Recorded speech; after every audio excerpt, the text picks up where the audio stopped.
Ages ago, I made two mod recommendations for Witcher 3, Enhanced Edition and Random Encounters Reworked. These two were essential mods for me to use every time I played the game, but the question has popped out. Do they still hold up to this day, now that the next gen edition of Witcher 3 has been released? Well, it's hard to say for former, since it has been removed from Nexus, but I don't have to worry about it too much, as there has been another mod called Witcher 3 EE Redux, a continuation for the original mod. So I decided to install this and Random Encounters Reworked again to see what new things they bring up to Witcher 3. Before starting this up, this video is sponsored by my caffeine addiction. You will think it's the Italy, but no, Finland is on the top list of most biggest consumers of coffee. If you have enjoyed the videos I put out, you can support this channel by giving it a coffee through link in description with a value of your own. I provide links to the videos I've covered beforehand, but to summarize things up quick. Witcher 3 Enhanced Edition is an overhaul mod designed to change many features of the game. The whole game world is static. Levels from enemies, items, quests and leveling itself up has gone. Alchemy is not make and forget type, but instead routine to keep yourself supplied of oils, bombs and potions, with expansion on procedure to it. Combat had changes how attacks behave, how signs behave, how enemies behave, leading to experience where knowledge of a monster helps to give out tremendous advantage. Loot was given chance to make it much worth, with relic weapons running on Highlander mode. There are additionally bunch of mods included within it, such as camera changes, HUD changes and graphical changes. Random Encounters Reworked is a gameplay mod that adds new content to the game world in terms of enemy encounters, varying and spicing up gameplay with randomized spawns in addition of static spawns. It also adds NPC called Bounty Master, who sets you up for a target to kill and sell off bounties you get from these spawns. Now, with Enhanced Edition Redux and updated Random Encounters Reworked installed, I'll go through the game listing out my 30-hour experience with these mods. I started up the game on second highest difficulty level, being confident of my skills from having previously played Witcher 3 with Enhanced Edition. My mindset was on that I might die a few times before getting things right, a trial and error sort of thing with it. The combat ended up being more or less familiar as I remembered, light attacks being fast but easy to cast status effects, whereas heavy attacks deal the most damage. Counters and parries weren't anymore automatic but button presses that you time out right, and while muscle memory insisted on delivering slash counters, I learned soon to do normal perfect parries, as those were more reliable on staggering opponents. Stamina rework was made more lenient than it was on original EE, but there were times I ran out of stamina to attack or block and got my ass handed to me. Casting signs, bombs, oils and such worked out nearly the same, but if there's one habit that I learned on during early stages, it was heavy usage of Axii sign. Let's face it, Axii is quite efficient in normal game, but EE changes brings it even more broken than Gwent spamming. Up to maximum 6 people being affected by it, having chance to be stunned for over 10 seconds unless you were giant or golem with short stun duration, having to deal with only one active enemy or choosing which enemy to engage without opposition provided breathing room. I used it to finish off enemies, cancel their attacks non-stop as means of stun locking more efficiently than with my weapon attacks. I don't say that I found this strategy fun, but since it worked out so well, I decided to keep going with it until I could invest talents on other things than Axii. And bringing out about unused strategies, I can say that crossbows, bombs and throwable knives were my least used things. Not that they were bad, I used to snipe some enemies time to time with crossbow, but knives tended to be hit and miss, quite literally, while bombs felt situational, and on the right situation, they were absolutely devastating. So while I saw bombs useless outside context, inside of it they made fighting some enemies a joke. There was not a good middle ground, especially when I invested more on attacking and signs so that they tended to be my main tactics. Maybe it is due to my combat preferences, but throwable were not my thing as it was more of a leisure playster rather than active. Speaking about underused things, silver swords were absolutely rare, even crafting diagrams, I didn't bother to craft a new one since base ones didn't seem to add anything new a starter silver sword could do, while Witcher silver swords and relic ones only got more action once I got into Skellige. Velen is lacking any signs for silver swords, though it could be my misfortune of not finding any of those relic stashes to see if silver sword will pop out from them. Either way, once I did get a hold of some, even with lower damage, the side effects they provided made them more appealing to use over a starter one, so it wasn't that bad. I guess the reason I pushed this one is due to EE changing monsters allowing to take damage from steel, provided they aren't supernatural like spirits or cursed beings.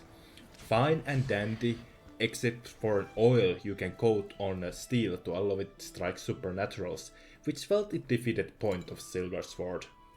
Still, I think one of the changes EE Redux does over original is that I found myself using more different types of armor. Previously I used to just run with Geir Moher armor right up to Skellige. I set to play this game in chronological order of completing Velen and Novigrad before it. Medium armor was my go-to thing, from Geir Moher to Wolf armor, but as for now, I experimented with light armor, Nilfgaardian armor and bunch of other relics armors that I found, not only because of the looks, but for trying out different playstyles of light, medium and heavy armor provides. I found myself changing them time to time since light armor allowed for more active movements playstyle, while medium armor was good medium of everything, whereas with a heavy armor it was a lot of countering. It was engaging to see new armor and not instantly think about scrapping it or selling it. The combat itself, while it felt satisfying, I never got a good grip of making it well balanced. It was like a scale, was tipping side to side constantly. I started off at second highest difficulty level, as I figured my experience and skill from original EE would translate to Redux as well. This worked for the most part. The usual routine of fighting monsters went about dying to stupid causes, not dodging in time, forgetting to take out healing items, all kind of rookie mistakes that over the time I stopped repeating and started to put myself to take over enemies with more precaution. But even then, some battles I felt like I had to pour sweat over to get through them, while others felt like a coin toss, especially when it came to damage. Difficulty levels doesn't just change damage you or enemies deal, it changes stagger resistance, skill leveling, trading prices and other stuff, but I bet there's some setting in there that when lowered could provide that nice experience since I eventually had to lower down the difficulty. It was one of those missions of recovering Griffin gear upgrades in a ruin filled with ghost and toxic gas. After getting through it, the Ekibara in the final room provided to be massive pain in the ass. Relentless, almost impossible to stagger, I had to resort on Urden to keep him at bay, but one of the most fucking awful bugs had to happen where sometimes enemies won't get snared or get affected by Urden, which really made things more convoluted. I get dying to no end because attempts to dodge or parry just didn't work out for me. So after multiple tries I decided to lower difficulty to what would be normal, and I beat him in first try from there on out. It was still challenging for sure, but also soft that when I kept the difficulty as it is, I kept having the same experience as I did previously before this change. There were fights where I came out harmless, others where I barely survived, and a few others where I died in a blink. I was weirded out, but at the same time, I can't say I found it annoying. It was a really bizarre feeling to have these kind of outcomes be random, but I didn't let it bother me that much since the journey overall was fun and progressive. As I leveled up my skills, crafted more stronger tools, I got to the point where dying became even rarer, despite dancing around the game over quite a few times. Big thing that has to go for that is overhauled adrenaline. Its concept is basically that you gain it from attacking and getting damage, and higher value gives out minor speed and damage bonus alongside few talents to boost vigor and science. What's more important is the effect on slowing down enemies and letting you have more time with actions. It's adrenaline rushes like this that help to save my skin on knowing what type of attack enemy does, alongside of instead Guen spamming and dodge rolling, doing perfect parry with Guen shield to damage enemies. It was surprisingly satisfying to pull it off. It does help along with big monsters that has charge attack, as while it was nerfed to not have so huge tracking attack, it would be extremely damaging. But while monsters tended to get easier, human opponents became a joke. The overhauled stamina that was mostly useless for enemies now worked in such a way that if you depleted it and attacked enemy, you would deal massive damage for monsters. But instead for humans, it was a free finisher. By the time I was in Novigrad, majority of its quests involving human enemies, Viral was essentially free finisher generator and stamina depleter for a lot of foes. The only time I felt ever challenged by humans by that point was when they were in group, backed up by spear users or bows, so you would have to shift focus time to time. If one thing stood consistent during this playthrough, it was constant need of supplies. Economy was balanced out where merchants of right type only give best sales for the right type of item, so selling out every loot that I could pick up was not that much profitable. In theory, you could grind up by killing animals on farm or even kill guards, as EE allows you to fight against humans without issue. But thanks to reduced prices, it would take hours to generate income to buy one relic sword, for example. Still, these changes did give out emphasis on what to invest in. Should I buy out alchemical items and grind up some talents for alchemy? Should I save up money to buy that sweet sword? Should I stack up some food? It was these thoughts that made me plan out my money usage, even with added source of income thanks to Random Encounters Reworked. I don't have much to say about it, since it plays almost same as in my video.